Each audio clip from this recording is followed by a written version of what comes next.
You find a wallet on the street. Can you keep it? The law says maybe. It depends on whether that wallet was lost, mislaid, or abandoned. And the difference really matters. In this video, we're going to talk about acquiring property through gift, finding it, accession confusion, and possession or capture. But whether or not you actually get to keep it is going to depend. Acquiring property through possession or capture. So what is possession? A person can acquire ownership in unowned personal property by taking possession of it or capturing it. The most notable objects are things that are in their natural state. This type of property acquisition was important when the country was being developed, but today there are very few unowned objects, so this method of acquiring ownership in personal property has become less important. But how does someone get ownership through possession? The limited classes of cases involved wild animals and abandoned goods. And the rule is, when no one was the owner at the time the current owner took the object into his possession, they get to keep it. Wild animals. Anyone can hunt and pursue wild animals with the proper permit. And the first who gets it or possesses it gets to keep it. They own it. But there's problems. The ownership is subject to the rights of the land the animal was caught on. So the landowner's rights are going to be superior to anybody else. So if you are a hunter and you're hunting on state land and you shoot a deer and it gets away from you and it ultimately dies, or you find it on private land, that deer is the rights to that deer belongs to the landowner. If you have permission to hunt on somebody's land, you better have a discussion on who gets to keep what you capture or kill. What happens if a hunter captures an animal and then the animal gets away and a second hunter captures it? So you're both on state land, you shoot a deer, it runs off, and as you're looking for it, you come up upon it and somebody else is kind of claiming it as theirs. Well, guess what? Once it's back into the wild, it's anybody's catch. Abandoned goods is property that has been discarded by the owner who has no intention of recovering it. So somebody puts it out by the curbside. Clearly, it appears as though that is trash, especially if it's trash night, right? It's next to a garbage can. You can safely say that those goods or whatever's there has been abandoned. Sometimes abandoned property includes property that an owner has lost or mislaid, and they give up any sort of further attempts to locate it. Under those circumstances, the finder might obtain ownership. We'll talk more about that in a second. But if abandoned property is found while trespassing on another's property, the ownership of that abandoned property is going to be vested with the landowner, not the finder. What's the difference between lost property and mislaid property?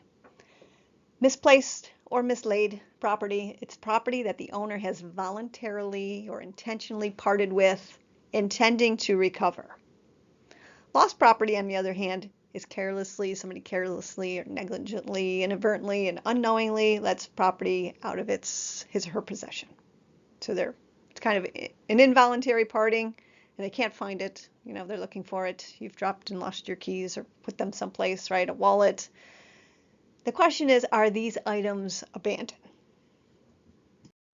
We've all heard the saying, finders keepers, losers weepers, but not in the law. It doesn't work that way. Mislaid property, it is likely that the true owner will return for the property. So the finder does not obtain title. The finder actually is obligated to return the property to the true owner, and they'll become what's called an inadvertent bailee. We'll talk about bailments. It's in another video, but that's what happens. So now they have this other person's property. So for example, Michelle goes to a movie theater. While paying for the popcorn at the concession stand, she sets her smartphone down on the counter and she leaves it because now she's walking away with popcorn and a drink. And she had set it down. She intentionally set it down. And an employee finds it. Does the employee get to keep Michelle's cell phone? No. Actually, the employer should turn it over to the owner, but however, the manager maybe. But there is a duty. The theater owner now has a duty of taking care of that phone until Michelle returns for it. So mislaid property, the finder does not get to keep it or obtain title. Now, if for some reason Michelle decides she no longer wants the phone, she's like, forget about it, I'll just get a new one, then our finder would get to keep it. But what are the chances of that happening, right, for mislaid property?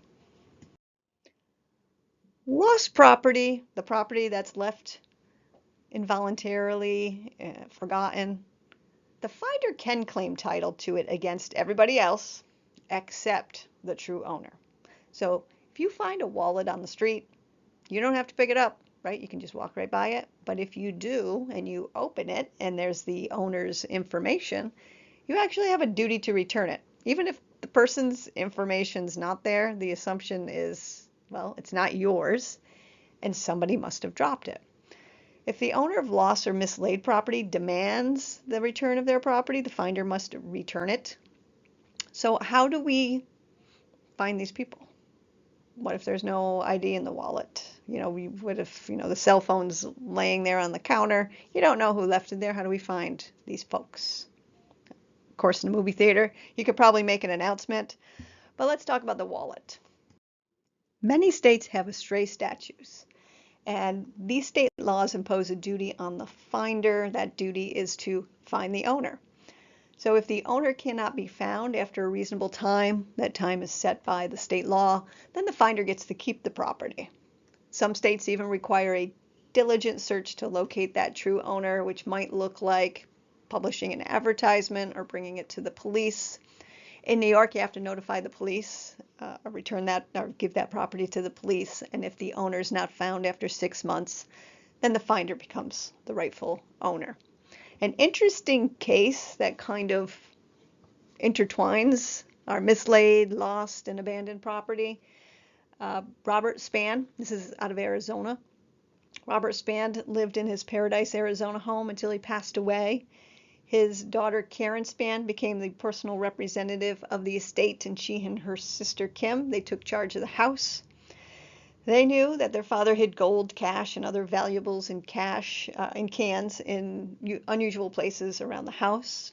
Over the course of 7 years, they found stocks, bonds, and hundreds of military-style ammunition cans that were hidden throughout the house, some of which contained gold or cash. The daughters then sold the house to a Serena Jennings, who hired Randy Boulay and his company to remodel the dilapidated home. Shortly after the work began, an employee, Raphael Kunin, discovered 2 ammunition cans full of cash in the kitchen wall and found 2 more cash-filled ammunition cans inside the framing of an upstairs bathroom. After the employee reported this find to his boss, Bublé thought he would just take those cans containing about $500,000 in cash and not tell anybody of the find. But the employee told the new owners of the discovery, and the police came and ultimately took control of the cash.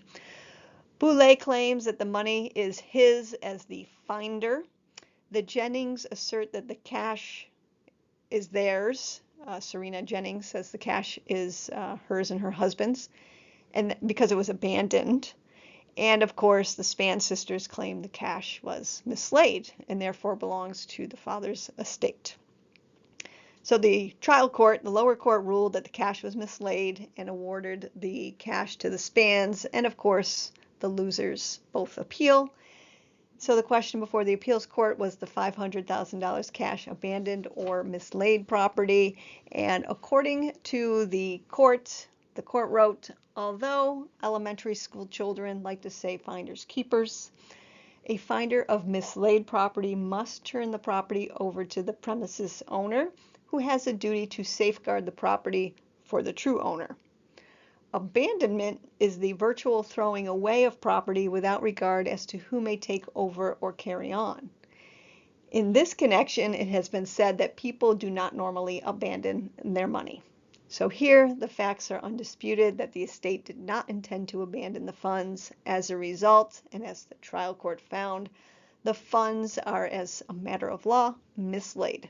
mislaid funds, and they belong to the true owner, which is the span's estate. So that's how, mislaid, lost, and abandoned.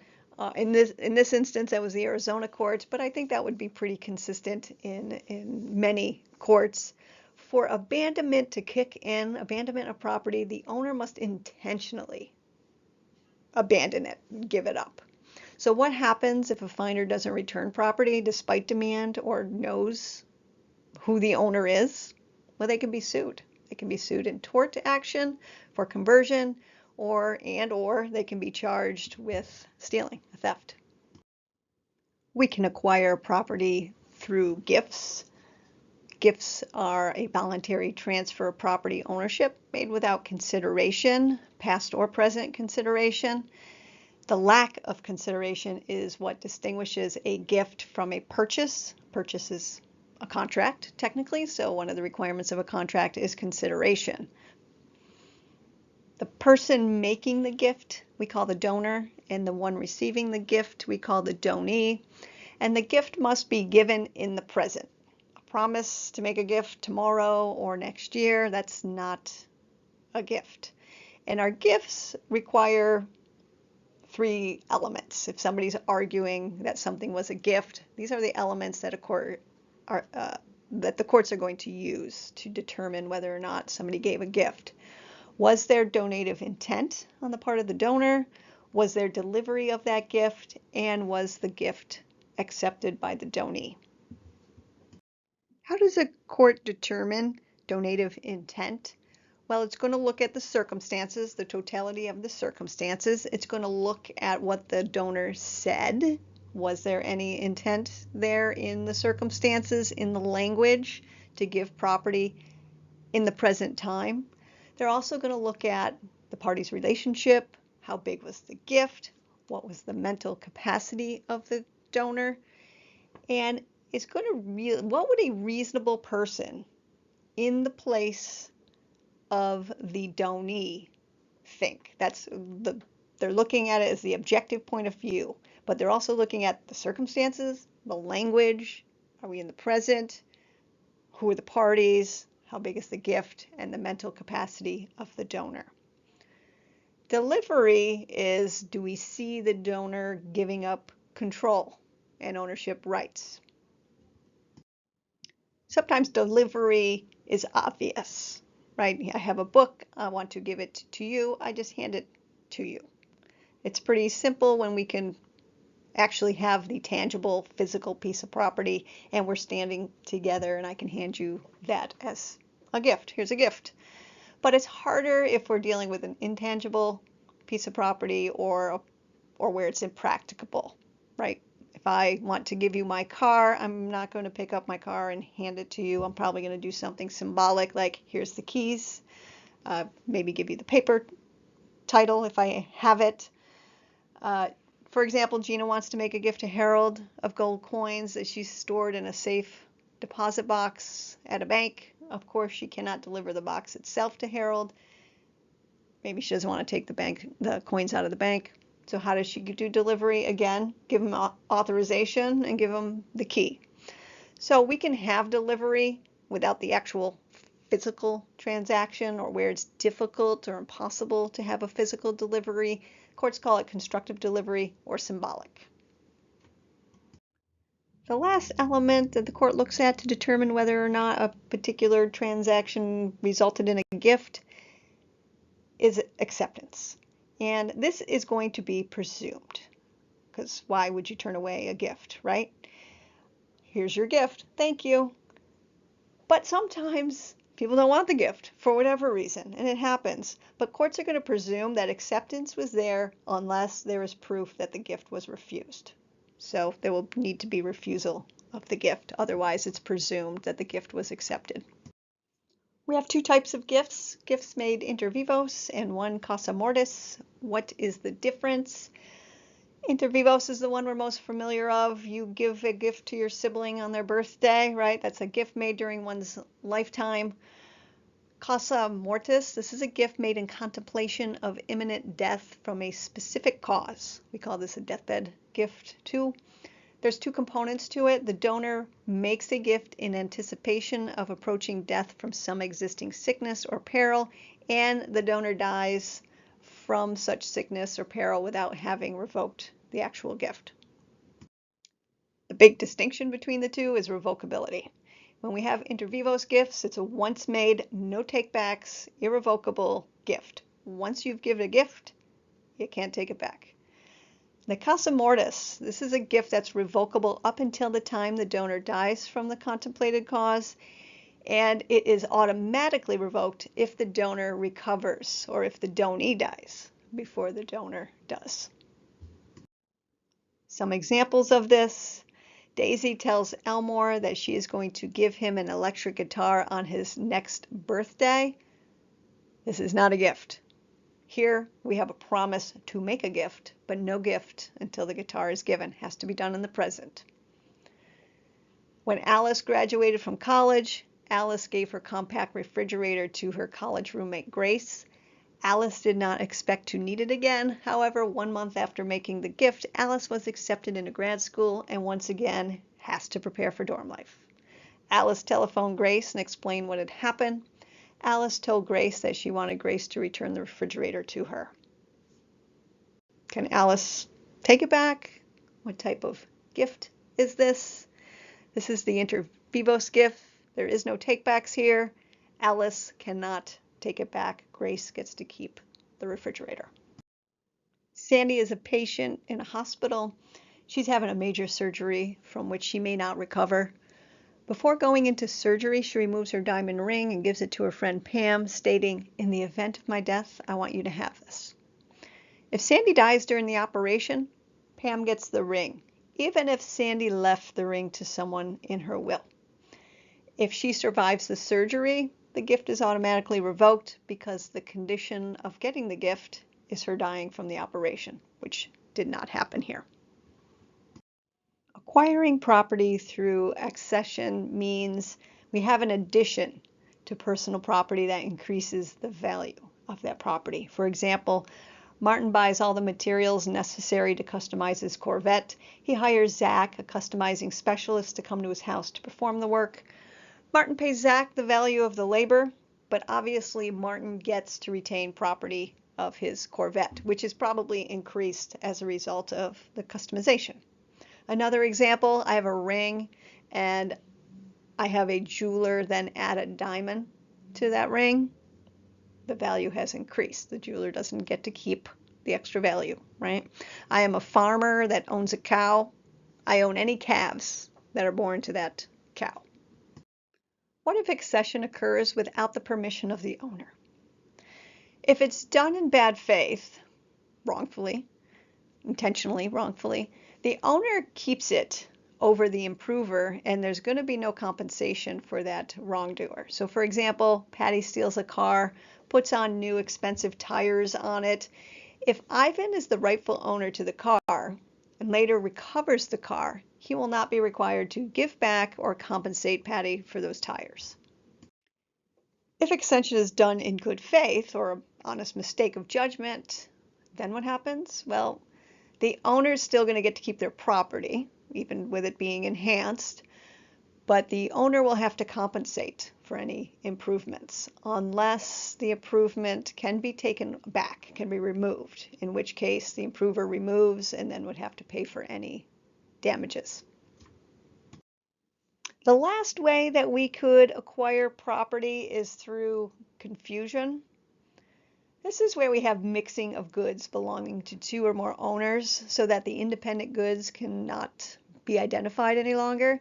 And we see this happening with fungible goods, things like grain or oil or corn, where it's really hard to determine. Once it's mixed together, you can't pick out your own personal corn from the other person's corn. So if confusion occurs as a result of a party's agreement, a mistake, or an act of a third party, even if that act by the third party was intentional or accidental, the owners will share ownership as tenants in common. So 5 farmers, for example, enter into a cooperative agreement. Each fall, the farmers harvest the same amount of number 2 grade yellow corn and they store it in silos that are held by the cooperative. It's said that each farmer owns 1/5 of the total corn in the silos. If a fire burns one of the silos, then each farmer will bear a 1/5 of the loss as well. So this concludes the personal property discussion. Up next, bailments.